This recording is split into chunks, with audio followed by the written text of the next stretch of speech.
ॐ नागेन्द्रहाराय त्रिलोचनाय भस्माङ्गरागार्महेश्वराय नित्याय शुद्धाय दिगम्बराय तस्मै मकाराय नमः शिवाय। ओम नमः पार्वती पते हर हर। हेलो दोस्तों, कैसे हैं आप?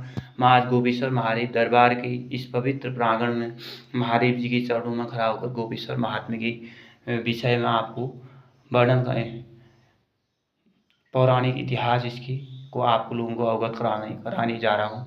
जैसा कि गोपेश्वर महादेव पौराणिक ऐतिहासिक शिव शक्तिपीठ है, द्वापर में स्थापित है। किंवदंती और पुरानी दंत कथाओं और मान्यताओं के अनुसार और मानस खंड में जो गोपेश्वर नामक स्थान का वर्णन आता है, कहा जाता है कि जब एक बार गोपियों और राधा जी के आपस में तर्क विवाद हुआ था, जिसमें गोपियों ने राधा जी से कहा, भगवान श्री कृष्ण हमसे अधिक स्नेह प्रेम निष्ठा और भाव रखते हैं। तो यही बात स्वयं राधा जी ने भी गोपियों से कही, हमसे अधिक निष्ठा भाव प्रेम रखते हैं।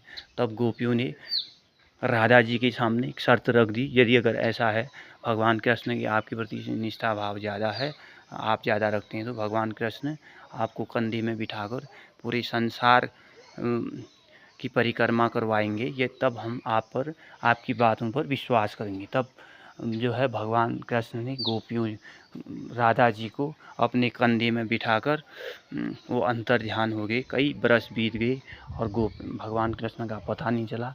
तब गोकुल नामक स्थान पर गोपियाँ व्याकुल होने लगी और उनके बिना कई वर्ष बीत जाने मिलने के कारण, क्योंकि उनकी वो बाल सखाएँ थी, उनके साथ वो रासलीलाएँ करती थी और उनके साथ उनकी श्रद्धा और भक्ति में सदैव डूबी रहती थी, तो व्याकुल होगी। तब वो वहाँ से वृंदावन से चलकर वो उत्तराखंड जो हिमालय ये देव ऋषि मुनियों की तपोस्थली रही है, वृंदावन से चलकर यहाँ आए, इस स्थान पर गोपेश्वर नामक स्थान पर आए और यहाँ से सीधे स्थान आगे शांतिपीठ ऋषि आए हुए थे। भगवान कृष्ण के गुरु हैं जो तपस्या के लिए शान उद्यान नामक स्थान पर उनके पास में, क्योंकि शिष्य का पता गुरु को ही होता है, तो तब शांतिपीठ ऋषि से अनुनय विनय करने लगे, हमें कृष्ण इतने समय से हमसे बिछुड़ गए, आप हमें उनसे मिला दीजिए, उनका पता हमें बताइए।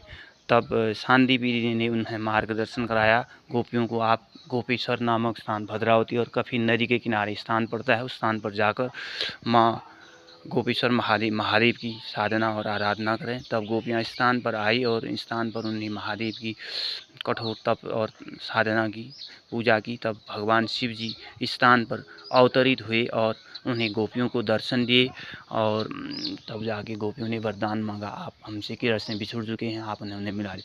तो महादेव की कृपा ऐसी रही, इसी स्थान पर स्वयं भगवान वासुदेव कृष्ण भी अवतरित हो गए। तो उन्हें दोनों को पाकर गोपियाँ अति प्रसन्न हुई, तो अनुनय विनय करने लगी, विलाप करने लगी, आप हमें छोड़ के चले गए, इतने वर्षों से आपसे मिलन नहीं हुआ। तो गोपियों ने मजाक में भगवान कृष्ण के पाँव बांध दिए थे। स्थान पर चतुर्भुज मूर्ति है भगवान कृष्ण की, और नीचे से पाँव बंधे हुए हैं। तो इसलिए जो है गोपेश्वर महादेव एक ऐसा स्थान है जहाँ पर भगवान कृष्ण वासुदेव भी एक साथ पूजे जाते हैं, और नहीं तो महादेव के साथ देवी पूजी जाती है अन्य मंदिरों में। तो यहाँ भगवान वासुदेव भी पूजे जाते हैं, और साथ ही क्या नाम कहते हैं, स्थान पर एक बड़ा रमणीय स्थान है, देवदार के वृक्षों के बीच बसा हुआ गोपेश्वर नामक स्थान ये, और दो नदियाँ प्रवाहित होती हैं, नीचे जाकर सरयू में समा जाती हैं। सामने एक गोपी वन नाम से जाना जाता है। स्थान पर गोपियाँ ने और भगवान कृष्ण ने रासलीला की थी, तो भगवान शिव जी भी अपने आप को नहीं रोक पाए, तो भगवान शिव जी भी उनके साथ डांस करने लगे। तो तब जाके गोपियों ने हंसी उड़ा दी महादेव जी की। तो क्या नाम कहते हैं, तो तब भगवान कृष्ण शिव जी बड़े, वो तो पूर्ण परमात्मा थे, वो तो हर प्रकार के सवालों का, हर प्रकार के प्रश्नों का उत्तर देना जानते थे, उनका समाधान देना जानते थे। उन्होंने अर्धनारीश्वर रूप रखा उस समय भी। एक तो पहले लगा सृष्टि रचना के समय ब्रह्मा जी को दिया मार्गदर्शन कराया अर्धनारीश्वर रूप का। दूसरा फिर इस स्थान पर अर्धनारीश्वर रूप रखकर भगवान महादेव और गोपियों के बीच में और कृष्ण के बीच में अपना नृत्य प्रस्तुत करने लगे। तो बड़ी अच्छी सुंदर रासलीला हुई। तो इस स्थान पर कहा जाता है जो भगवान श्री कृष्ण भगवान ने वरदान दिया है, जो इस स्थान पर गोपेश्वर महादेव को निष्ठा और भाव से पूजा करेगा उसकी सभी प्रकार के मनोरथ सिद्ध होते हैं। और आगे जाकर माँ भद्रकाली जो भगवान शिव की शक्ति है, भद्रकाली कुमारी रूप में, वो वहाँ पर विराजमान है भद्रकाली में। तो ये बड़ा पौराणिक धाम है। तो बड़ा आनंद यहाँ इस मंदिर में आता है और विश्वविख्यात मंदिर है। एक तरफ से स्कंद पुराण मानस खंड में गोपेश्वर नामक स्थान का वर्णन आता है। तो दोस्तों ये इस तरह की जानकारी आप लोगों को मैं मंदिरों के विषय में देता रहूँगा। जो भी त्रुटि होगी क्षमा चाहता हूँ। आप लोग मेरे इस फेसबुक पेज को फॉलो करें, लाइक करें, शेयर करें। धन्यवाद। हर हर महादेव।